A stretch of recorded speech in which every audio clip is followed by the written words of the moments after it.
Juana, tu viens de dire quelque chose de très grave. Comment ça, le docteur Gonzalez est le père de ton enfant? Non, ce n'est pas ce que j'ai dit. Juana, dis-moi la vérité. Il a abusé de toi sexuellement pendant la consultation? Non, Mauricio, non, écoute-moi. En tout cas, tu vas très mal et aucune infirmière n'est venue s'occuper de toi. Écoute-moi.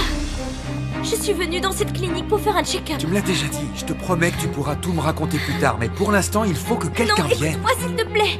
J'avais rendez-vous avec le docteur Rodriguez. Son nom, c'est Gonzalez. Je sais, son nom, c'est Gonzalez. Quand je suis arrivée, j'ai demandé à voir le docteur Rodriguez et j'ai vu que ce n'était pas lui qui m'avait reçu. Aïe! Oh, j'ai mal, Mauricio. Attends, je vais chercher quelqu'un. J'ai tellement mal. C'est une douleur régulière et permanente ou ce sont des crampes? Ce sont des crampes, oui. Je pense que ce sont des contractions. Je vous en prie, faites que ça s'arrête. Elle ne doit pas perdre son bébé. Je vais demander l'autorisation. Et prévenez-moi quand le docteur Monsalve sera disponible. Bon, allez-y. Juana, calme-toi. Ça va aller.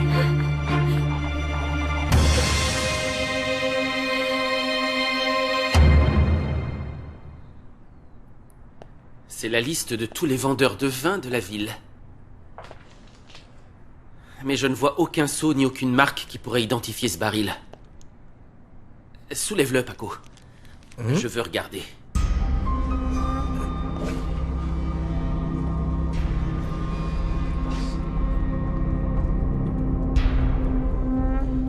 Il y a quelque chose ici.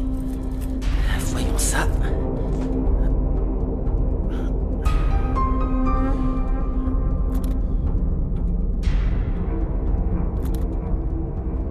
Première piste. Si on arrive à trouver qui a acheté ce baril,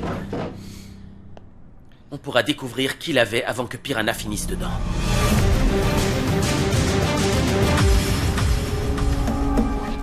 Comment pouvez-vous penser que moi, j'aurais provoqué une telle tragédie? Tout ce que vous avez toujours voulu. Vous l'avez eu grâce à cet incendie, non? Juana a fait preuve de reconnaissance en vous offrant son bébé. Votre mari ne vous quittera donc pas, et ici on a Anna qui est bien silencieuse vu que c'est votre complice. Ça suffit, maman! Oui, ça suffit, Anna. Parce que ces gens abusent de nous. Ils cherchent tous à gouverner nos vies. Maman, mais enfin, essaie de comprendre que c'est Juana qui veut donner son enfant à Carlotta et Mauricio. Mais qu'ils en fassent un. Ne revenez plus jamais dans cette maison, et surtout pas pour nous faire du chantage. Vous avez mal interprété mes propos. S'il y a une chose que j'ai comprise dans la vie, c'est que les gens ne changent pas du jour au lendemain. Alors maintenant, partez.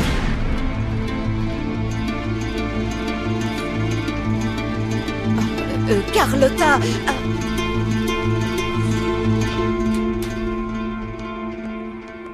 Comment as-tu pu faire ça, maman? Est-ce que tu as oublié qu'elle a sauvé la vie de ta fille? Et elle nous le fait payer très cher, je trouve. Une vie en échange d'une autre vie, Anna Maria. Celle de ton petit-fils. Elle réclame la vie de ton petit-fils. Tu crois que ce n'est pas suffisant, ça?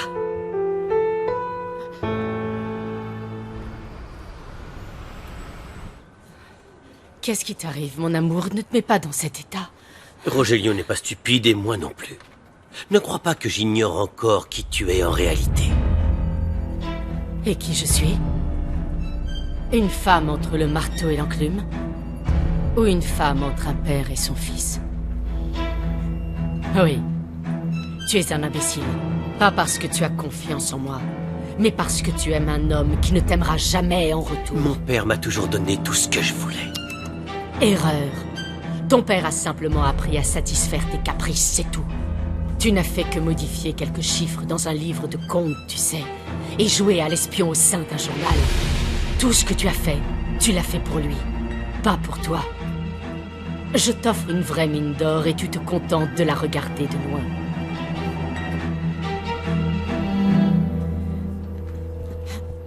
Va-t'en d'ici. Très bien. Alors je ne t'insulte plus, je m'en vais.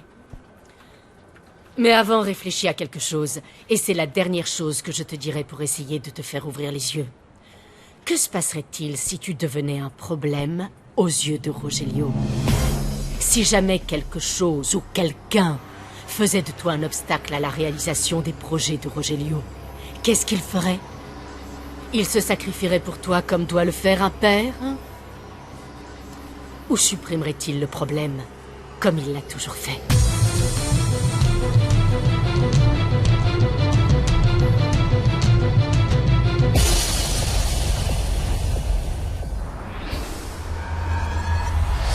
Nous sommes extrêmement intéressés par votre commerce, monsieur... Peralta. José Peralta. Il est vrai que votre offre est tentante, mais c'est le travail de toute une vie, cet endroit. Je pourrais le vendre, mais bon... Monsieur Peralta, sachez qu'il n'y a pas de mais dans les histoires d'argent. J'ai du mal à comprendre l'intérêt de passer ces dernières années dans un commerce qui, de toute évidence, ne rapporte pas grand-chose. Si vous pensez qu'il rapporte pas grand-chose, pourquoi voudriez-vous l'acheter, alors? Ma nièce et mon neveu. C'est dans l'intérêt de ma famille, monsieur Peralta. Ces jeunes gens ont besoin d'apprendre ce qu'est de travailler dur, chose que vous connaissez, vous. Oh, bien sûr. Moi, j'ai travaillé dur, très dur. Et vous avez dû offrir une belle vie à votre famille de cette manière. Il est temps pour la nouvelle génération d'apprendre elle aussi à travailler dur. Apprendre à se donner du mal pour le bien de sa famille. Eh oui, c'est vrai, vous avez raison. Parce que la famille passe toujours avant tout. Exactement. Vous avez bien de la chance de l'avoir, les jeunes. Jetez un œil à mon offre, monsieur Peralta. Willy?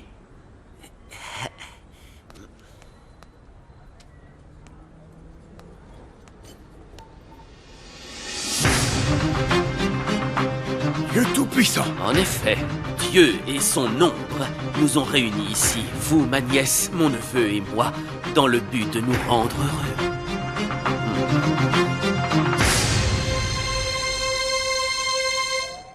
Si jamais elle a de nouvelles contractions, je viendrai vous voir. Il faut qu'elle se repose maintenant. On garde un œil sur elle. Merci. Je n'ai plus mal. Mais c'était très douloureux. Juana, je veux que tu me racontes toute l'histoire, mais à une condition. Je ne veux pas que tu t'agites.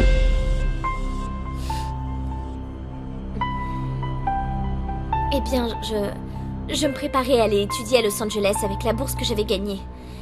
Mais j'ai eu un dérèglement hormonal, donc ma mère a voulu que j'aille voir un gynécologue. C'est pour ça que je suis venue ici. D'accord. Je n'avais jamais encore fait des examens gynécologiques, alors j'étais nerveuse et je l'ai fait et je suis rentrée. Après, j'ai dû passer des examens en laboratoire pour valider ma bourse. Et c'est là que j'ai appris que j'étais enceinte. Et tu n'en avais aucune idée? Non!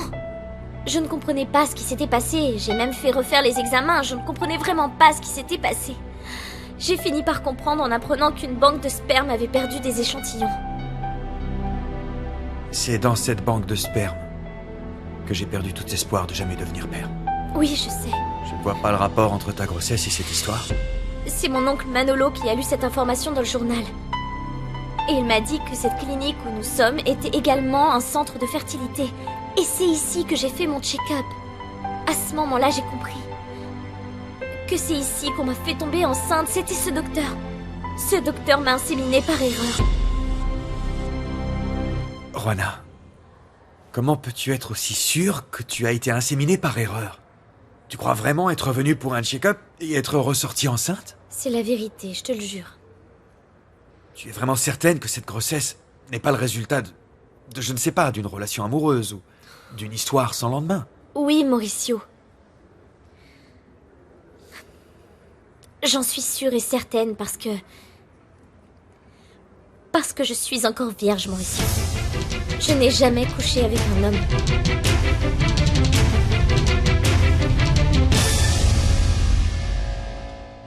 Esta es la historia, este es el sentimiento, esta es la Virgen de la calle.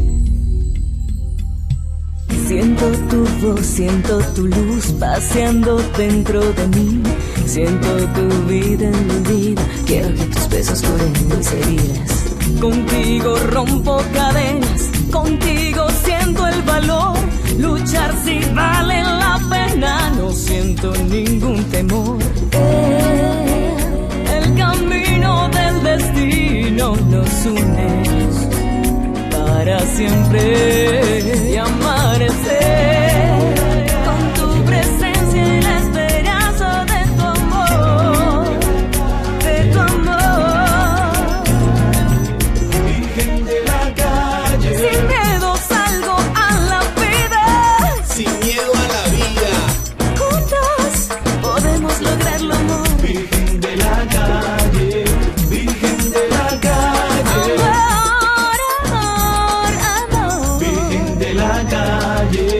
Soy luchadora, día a día, si vale la pena, rompiendo cadenas, contigo amor.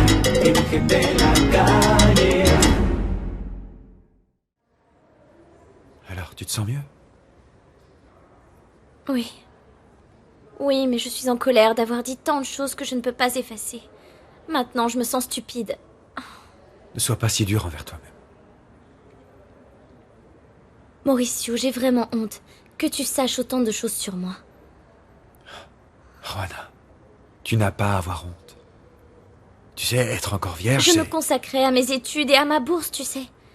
Et puis, je n'étais pas amoureuse à ce moment-là. Juana, tu sais que moi, je trouve ça génial que tu veuilles attendre. Attendre d'être prête pour le faire et de trouver l'homme que tu aimeras sincèrement. Maintenant, tu comprends, Mauricio. Si j'avais été responsable de cette grossesse après avoir couché avec un homme, j'aurais pris mes responsabilités, mais ce n'est pas le cas et ce n'est pas juste. C'est quand même incroyable tout ça. Tu es tombée enceinte alors que tu es vierge. Oui, j'ai eu du mal à comprendre.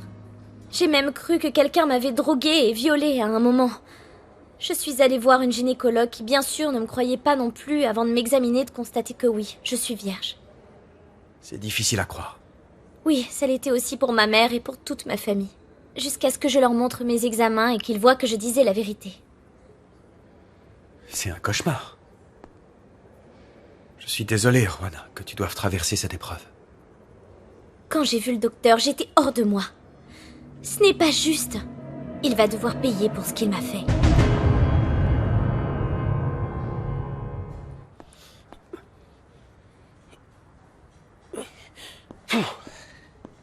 Gonzalez, apparemment Mauricio Vega me cherche pour que j'examine une jeune femme. Oui, moi je dois vraiment partir. J'ai cru comprendre que tu devais t'en charger, mais elle a refusé. Pour quelle raison?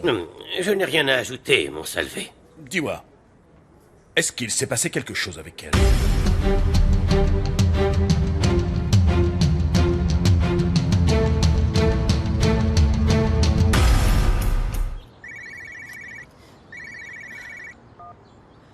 Dis-moi, Désiré. Ma chérie, je dois te dire quelque chose, mais ça ne te fera pas plaisir. Mauricio ne va pas très bien.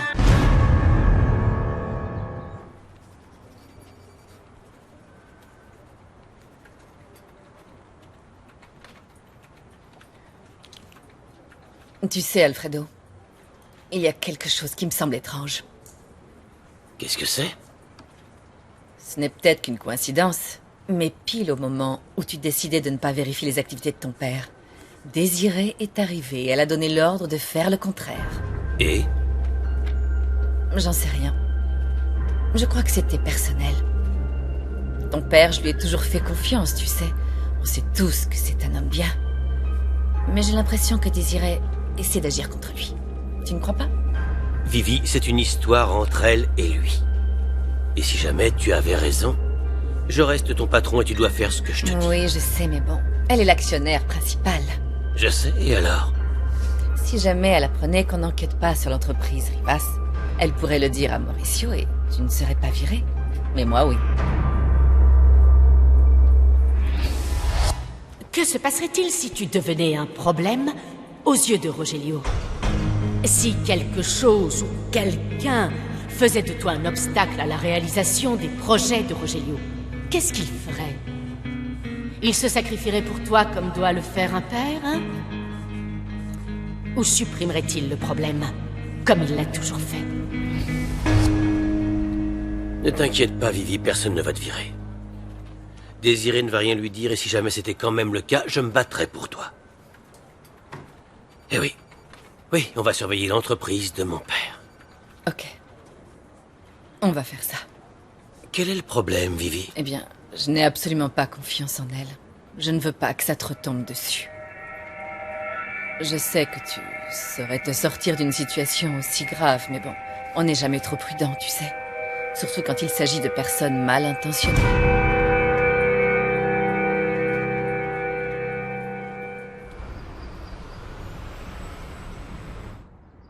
Jusqu'à quand Mauricio réussira-t-il à surmonter tous les obstacles qu'on met en place?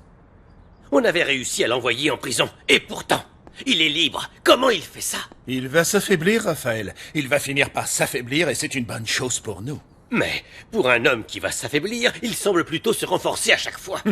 À chaque minute qui passe, il perd de sa crédibilité.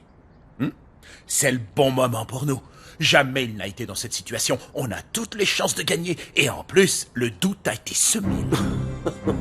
Le doute. Le doute, c'est moi qui l'ai quant à la façon dont on va se sortir de cette situation. Il ne pourra pas faire taire toutes les accusations qui l'accablent. Il ne pourra pas. La mort de son meilleur ami, Francisco Rojas, la banqueroute et la crise qui frappe son propre journal, ou encore ce faux mariage qu'il entretient pour cacher aux yeux de tous ses véritables perversions sexuelles. La photo. Crois-moi, mon ami. C'est vraiment une situation rêvée pour nous. Nous avons toutes les chances de gagner. Et malgré le fait qu'il soit sorti de prison, je te prie de me croire quand je te dis qu'il va y retourner et y rester. J'en sais rien. Je ne suis pas sûr que ça fonctionne. Le destin de Mauricio Vega, c'est de pourrir derrière les barreaux d'une cellule pour le reste de sa vie.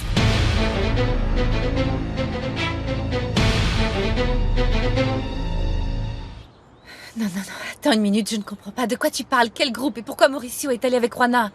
Il a donné l'ordre de mener des enquêtes pour le compte du magazine, alors il a mis en place des groupes. Ce que je ne comprends pas, c'est pourquoi il n'a pas envoyé David avec Juana. Ou plutôt si. Je comprends pourquoi. Et ça me dérange beaucoup. Non, ce n'est pas possible, j'en ai parlé avec Mauricio. Oh, ma chérie. Je suis vraiment désolée d'avoir à te dire ça. Mais quand Mauricio est sorti de prison, qu'est-ce qu'il a fait? Quelle est la première chose qu'il a fait? T'appeler? Non, ma chérie. Il s'est dépêché d'aller chez Juana. Ils sont allés où? Je ne sais pas. On lui a soi-disant donné une info secrète.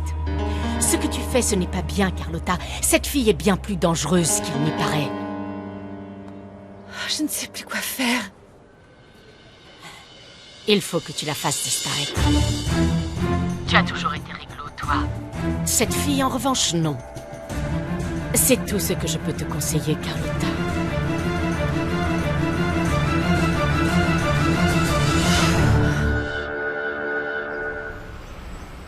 Faire retourner Mauricio en prison, ce ne sera pas une chose très facile à faire.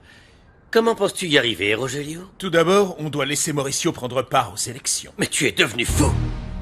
Mauricio doit être en prison au moment des élections, enfin! Mauricio ne te battra pas, tu resteras maire. Comment peux-tu en être sûr? Je te l'ai déjà dit, Raphaël. À chaque minute qui passe, mon gendre perd de sa crédibilité. Et oui, peut-être que la police ne trouve aucune preuve contre lui, mais rappelle-toi, les électeurs ont des doutes à son sujet. Qui irait voter pour un assassin tel que Mauricio Vega? Pardon, je vous dérange? Carlotta? J'ai entendu le nom de Mauricio, de quoi parliez-vous? Pas comme ça, Nicolas. Un peu plus à gauche. Je vois pas très bien, Manolo. Nicolas, Madame? tu ne m'as toujours pas dit où tu avais eu l'argent que tu m'as donné. Alors j'attends une explication cohérente et immédiatement, tu m'entends? De quel argent tu parles, maman? De cet argent-là, regarde la liasse de billets qu'il m'a donnée. Tout ça, tu l'as eu par Nicolas?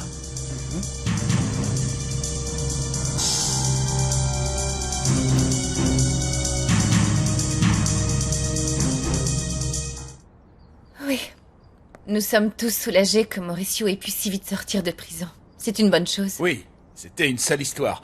Nous étions justement en train de parler de ça, n'est-ce pas, Raphaël? Oui, en effet. Et heureusement que cette histoire n'est pas allée plus loin. S'il y a bien une chose que je souhaite, Carlotta, c'est que Mauricio soit en liberté au moment des élections. Il me faut un adversaire. Je suis bien d'accord. Mauricio s'est déjà fait beaucoup d'ennemis et on ne sait plus à qui se fier. Oui, c'est la politique, ça. Mais on finit par s'y habituer avec le temps. Non, pour tout vous dire, je n'y arriverai pas. Vous y arrivez puisque ça fait longtemps que vous le vivez, Raphaël. Et votre travail de maire est d'assurer la sécurité de la ville. C'est pourquoi vous pouvez nous aider. Comment pourrais-je vous aider? Bon sang, Carlotta. Raphaël est un homme très occupé. Ce n'est rien. Je ferai tout ce qui est en mon pouvoir. Vous connaissez beaucoup de gens qui pourraient nous aider, nous maintenir à l'écart de cette situation dangereuse que nous vivons actuellement. C'est votre devoir en tant que maire et en tant qu'adversaire de Mauricio. Comptez sur moi. En revanche, je suis étonné de voir que vous soutenez tant votre époux. Honnêtement, je vous admire. Je veux parler de la photo qui a été publiée. Il s'agissait d'un commenté avoué par la fille en question. Je dois y aller. Je dois recevoir des investisseurs étrangers qui m'attendent. Bon, à bientôt. Je viendrai dans ton bureau plus tard. Saluez votre mari de ma part.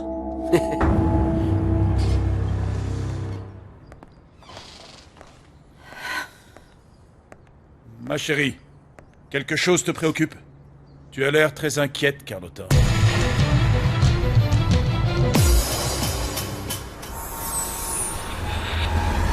Mauricio Vega a amené une patiente qui n'a plus toute sa tête. Que veux-tu dire par là? Cette jeune femme est arrivée ici droguée et ça a mis en danger la vie de son enfant. Et c'est tout. Et quand elle m'a vu, elle s'est mise à crier des choses incohérentes. Mais de qui s'agit-il? Est-ce que tu la connais? Je l'ai vue dans la presse. C'est elle qui a eu une relation avec Mauricio Vega. Mais je me fiche de ses histoires personnelles. Et je n'ai pas envie d'être mêlé à ses problèmes. Je me méfie de ce que cette petite furie cherche à faire. Donc moi, je ne tiens plus à la voir. Je suis sérieux, mon Salvé. Plus jamais. Calme-toi, Gonzalez, c'est sûrement un malentendu. Laisse-moi parler à Mauricio Vega. Je te demande juste de m'attendre ici. Pour ta réputation professionnelle et pour celle de la clinique, il faut tirer ça au clair.